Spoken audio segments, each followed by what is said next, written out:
Malam telah larut, para penjaga yang lelah mulai kehilangan kewaspadaan. Mereka meyakini bahwa ancaman mayat hidup telah berlalu, mungkin menghilang begitu saja atau binasa oleh waktu. Saat itu, di kejauhan, seorang ksatria dengan kudanya muncul dari bayangan malam, berjalan perlahan mendekati mereka. Ksatria itu adalah Gray, ksatria magang penuh tekad dengan setelan barunya. Ketika mereka berpapasan, Purple yang tahu Gray merasa gugup dengan penyamarannya, memberitahu untuk terus berjalan tanpa memandang mereka. Namun langkah mereka terhenti ketika penjaga memanggil, memperingatkan mereka agar tidak berkeliaran. Kota sedang dalam bahaya, katanya, ancaman mayat hidup masih mengintai. Setelah penjaga-penjaga itu berlalu, Gray tersenyum penuh kemenangan.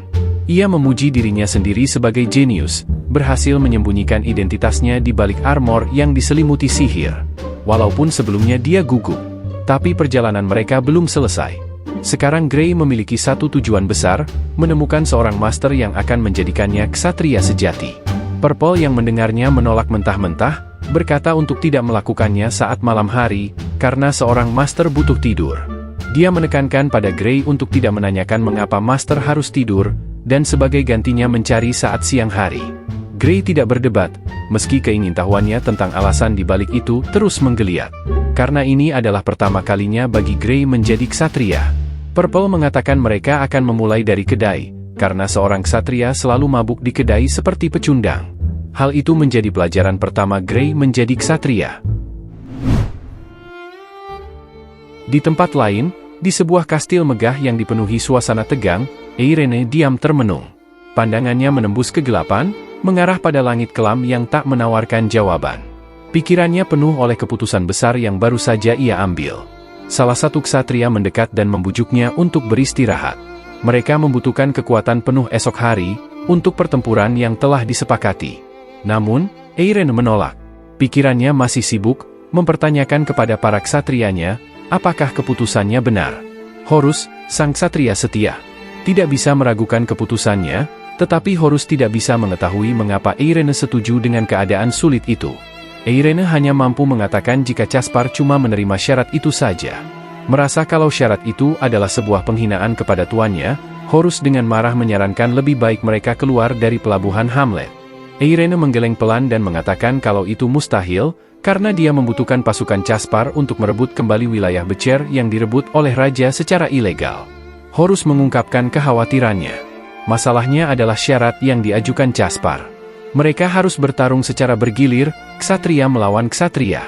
Pasukan Irene hanya terdiri dari 20 ksatria, jumlah yang jauh lebih sedikit dibandingkan Caspar.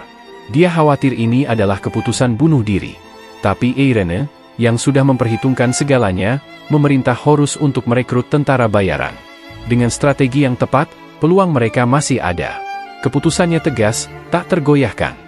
Irene menekankan kepada Horus untuk percaya kepada tuan yang dia pilih. Karena atas nama Becer, dia bersumpah akan bertarung sampai akhir dan berbagi kemenangan bersama. Gray dan teman-temannya tiba di sebuah kedai minuman. Dia terpukau dan berpikir apakah ini tempat yang sering disebutkan dalam buku, kunci sukses menjadi ksatria. Ketika mereka masuk, suasana bising terasa hangat, dengan gelas-gelas beradu dan aroma makanan memenuhi udara. Purple, yang terlihat letih, segera menyuruh Gray untuk memesan segelas anggur dan ikan.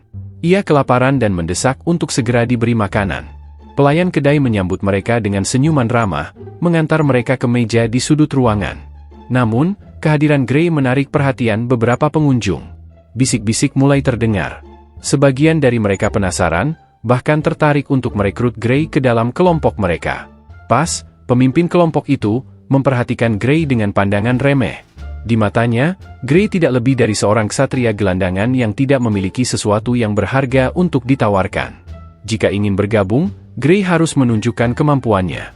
Sementara itu, Gray tampak menikmati perhatian yang ia terima, terutama saat pelayan memanggilnya Tuan Ksatria. Namun, kenyataan segera mengejar. Purple yang tidak peduli menanyakan apakah Gray memiliki uang.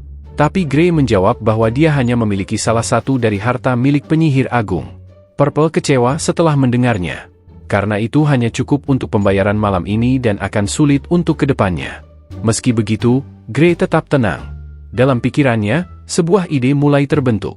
Di sudut ruangan, beberapa meja judi sedang berlangsung. Gray melihat peluang dan mengajak Purple untuk bergabung. Dengan keahlian yang ia miliki, Gray segera memenangkan permainan demi permainan, membuat tumpukan koinnya semakin tinggi. Tetapi, kemenangan berturut-turut itu mulai menarik perhatian yang salah. Purple mengingatkan dia untuk kalah dalam beberapa permainan, karena orang-orang mulai bergosip tentang mereka. Gray mengabaikan peringatan itu. Ketika seorang pria bertubuh besar menantangnya bermain dengan taruhan 10 koin perak per ronde. Purple yang jeli segera memperingatkan. Tidak menerima tantangan itu untuk menghindari masalah besar, karena dia merasakan sesuatu yang mencurigakan.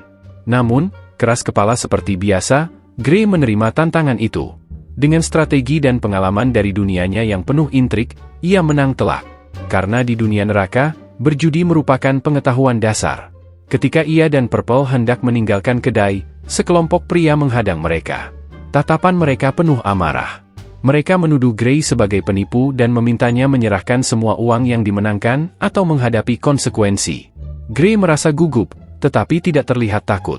Purple mengingatkan bahwa ini yang akan terjadi ketika dia memenangkan semuanya.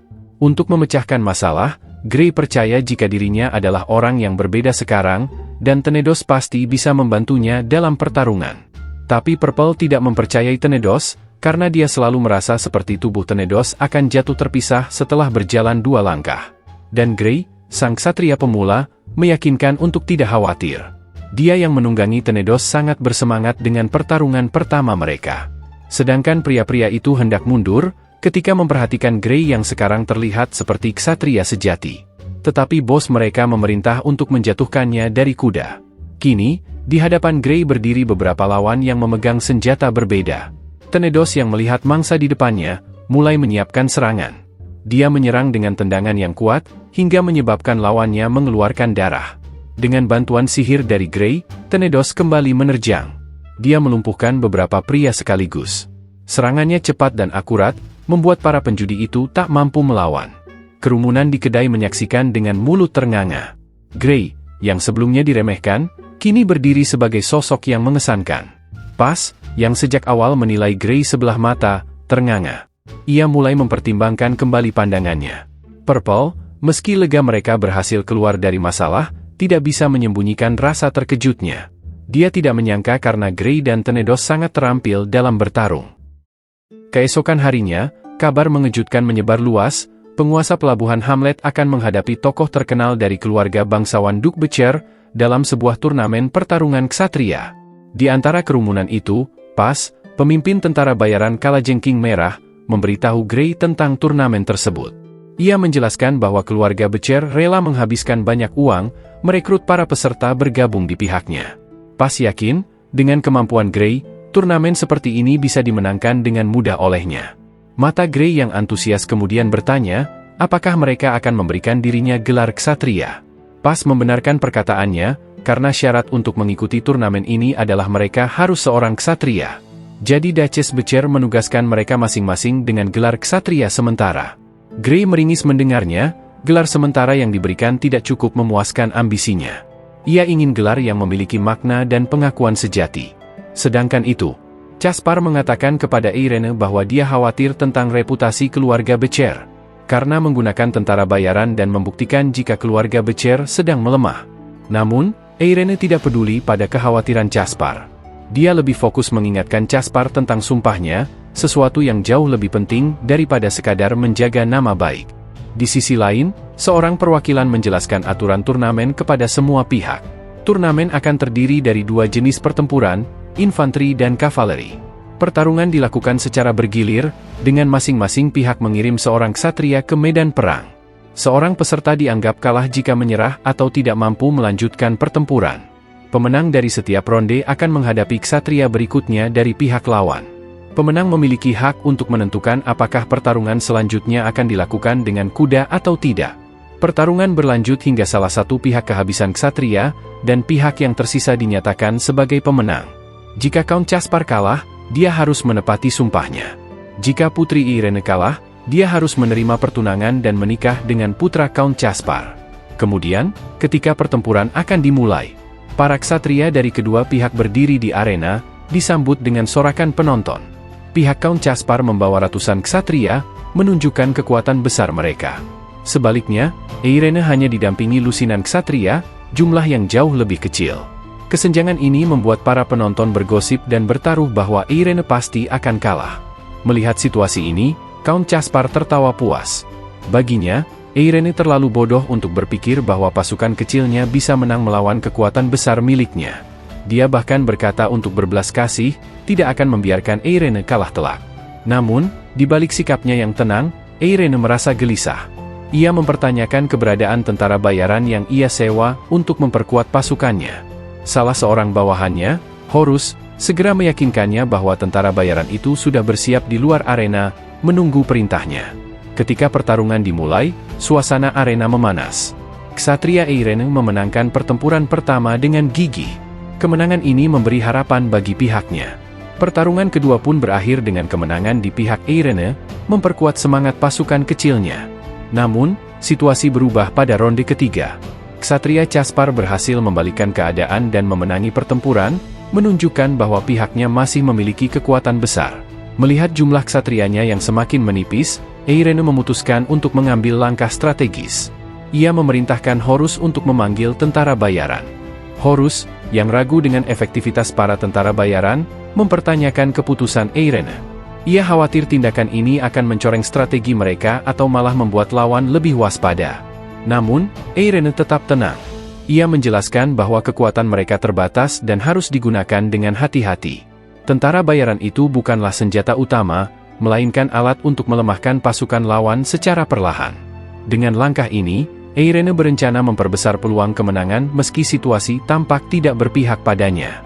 Setelah itu, tentara bayaran dipanggil ke dalam arena, termasuk Grey yang ikut di antara mereka. Di hadapan mereka, Horus menyampaikan pesan tegas. Ia mengingatkan bahwa pertarungan ini sangat penting bagi keluarga Becher dan berharap mereka membantu tuannya meraih kemenangan. Namun, salah satu tentara bayaran dengan nada sinis menyatakan keraguannya. Dengan hanya 40 orang di pihak mereka, melawan ratusan ksatria di pihak Count Caspar, peluang untuk menang tampak mustahil.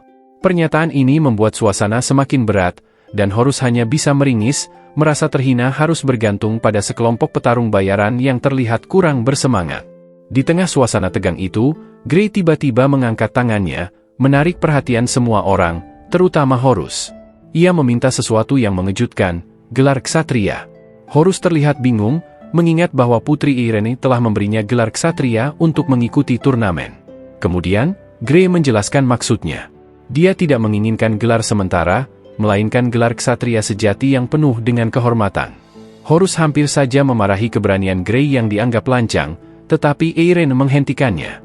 Dengan tenang, Eirene menjelaskan bahwa gelar ksatria sejati hanya diberikan berdasarkan prestasi besar, dan tidak dapat diberikan seenaknya. Eirene yang tidak ingin melewatkan kesempatan kembali berkata, jika Grey mampu mengalahkan 50 orang untuknya di turnamen, dia akan memberinya gelar ksatria sejati. Grey dan Purple terkejut, kucing itu berpikir wanita ini sungguh meminta hal yang berlebihan. Dia menyarankan Grey untuk menolaknya. Tapi sayangnya, Grey yang polos dan keras kepala seperti biasanya, menerima tantangan dengan baik. Keputusan itu membuat Purple dan Horus terdiam tanpa kata-kata. Eirene berkata akan menunggu aksinya dan kemudian pergi menjauh. Sedangkan Purple, memarahi Grey tentang keputusannya dan bertanya-tanya apa yang ada dalam kepala bajingan bodoh di hadapannya. Namun Grey berkelit, dengan penuh percaya diri mengatakan jika itu tidak masalah, bahkan ratusan dari mereka Tenedos sanggup mengalahkannya. Mendengar nama Tenedos, Purple terdiam. Jika itu benar-benar Tenedos, kemungkinan besar mereka bisa melakukannya. Di arena, mereka menonton pertarungan. Tetapi Purple merasa ragu, karena sampai sekarang para ksatria hanya memilih pertarungan infanteri. Jadi, jika Grey ingin melibatkan Tenedos, dia harus memenangkan pertarungan terlebih dahulu. Sesuai dengan peraturan yang ada. Tetapi yang Purple tahu, Grey sama sekali tidak bisa menggunakan pedang. Sedangkan itu, Count Caspar terus mengomentari keputusan Eirene yang menggunakan tentara bayaran. Menurutnya, ini mencerminkan kemunduran keluarga Becher. Namun, Eirene tetap tenang dan meminta pamannya untuk menunggu sedikit lebih lama. Tak lama kemudian, Pas dipanggil ke arena. Dan Pas segera menunjukkan keahliannya. Dengan mudah, ia mengalahkan beberapa ksatria pihak Caspar, membuat para penonton bersorak dan terkagum-kagum. Caspar sendiri terkejut, tidak menyangka ada individu sekuat itu di pihak lawan. Namun, Caspar tidak tinggal diam. Dia memerintahkan para ksatria terbaiknya untuk mengalahkan Pas, menyatakan bahwa tentara bayaran itu harus tahu konsekuensi melawan seorang Count. Caspar mengirimkan ksatria berikutnya ke arena. Seorang pria berbadan besar seperti raksasa muncul, memancarkan aura jahat dan siap menghancurkan Pas. Di tempat lain, Gray mulai berlatih menggunakan pedang. Namun, usahanya tampak sia-sia. Dia merasa sulit untuk menguasai senjata itu dan akhirnya berpikir untuk menggunakan sihir agar pedang tersebut bergerak dengan sendirinya. Purple, dengan sikap sinis seperti biasa, menyarankan Gray untuk menyerah saja. Di dalam arena, pertarungan ronde ke-12 antara ksatria dari pihak Count Caspar dan Putri Irene akhirnya dimulai. Raksasa itu, dengan gada besar, langsung melancarkan serangan tanpa ampun. Pas yang berdiri di sana hanya bisa menghindar dengan cekatan. Melihat celah, Pas mencoba menyerang balik dengan sabetan pedang. Namun, malang baginya, pedang itu patah saat beradu. Pas mengumpat dalam hati, menyadari dirinya kini hanya bisa mengandalkan kecepatan dan kelincahan untuk bertahan hidup. Tetapi raksasa itu jauh lebih cepat dari dugaan. Sebuah pukulan telak mengenai Pas, melemparkannya ke sisi arena dengan keras. Darah mulai mengalir dari luka-lukanya, membuat para penonton khawatir. Sebaliknya, Count Caspar tersenyum puas, menikmati penderitaan lawan. Inilah yang pantas diterima oleh siapapun yang berani menentangnya. Pas perlahan bangkit, meskipun dia merasa seperti tulang rusuknya patah. Raksasa itu kembali mendekat, siap memberikan pukulan terakhir. Namun kali ini, Pas menunjukkan keseriusan. Dengan gerakan cepat, ia melompat melewati tubuh raksasa itu, menghindari ayunan gada. Pas menggunakan pedangnya yang patah untuk menyerang mata lawan. Teriakan kesakitan raksasa memenuhi udara. Dia kini buta, kehilangan kemampuan untuk melihat lawan. Melihat peluang, Pas tidak membuang waktu. Ia berlari ke arah raksasa itu dan menusukkan pedangnya. Raksasa yang marah hanya bisa mengumpat, menyebut Pas sebagai bajingan licik, sebelum akhirnya tubuh besar itu jatuh tersungkur di tanah. Pas yang mendengarnya menyombongkan diri, menyatakan jika dia bukan bajingan, melainkan orang yang disayangi di pelabuhan Hamlet. Tentara bayaran Super Boss Pas. Diakhiri dengan darah yang keluar dari mulutnya. Irene, yang mengamati dari kejauhan, memutuskan untuk segera menggantinya. Sementara itu, di luar arena, Gray masih berkutat dengan usahanya membuat senjata alternatif. Ia mencoba merancang sesuatu yang lebih sesuai dengan kemampuannya, menggunakan sedikit bantuan sihir. Di tengah malam, pertarungan antara ksatria Caspar dan Putri Irene masih berlangsung. Putri Irene mengalami kerugian besar. Dengan 5 terbunuh, 7 terluka parah, dan beberapa memilih menyerah. Tersisa 6 yang bisa bertarung. Meskipun pasukan Count Caspar tidak sekuat pasukan Putri Irene, dia menggunakan jumlah untuk menekan pihak lawan. Dan masih 61 yang tersisa.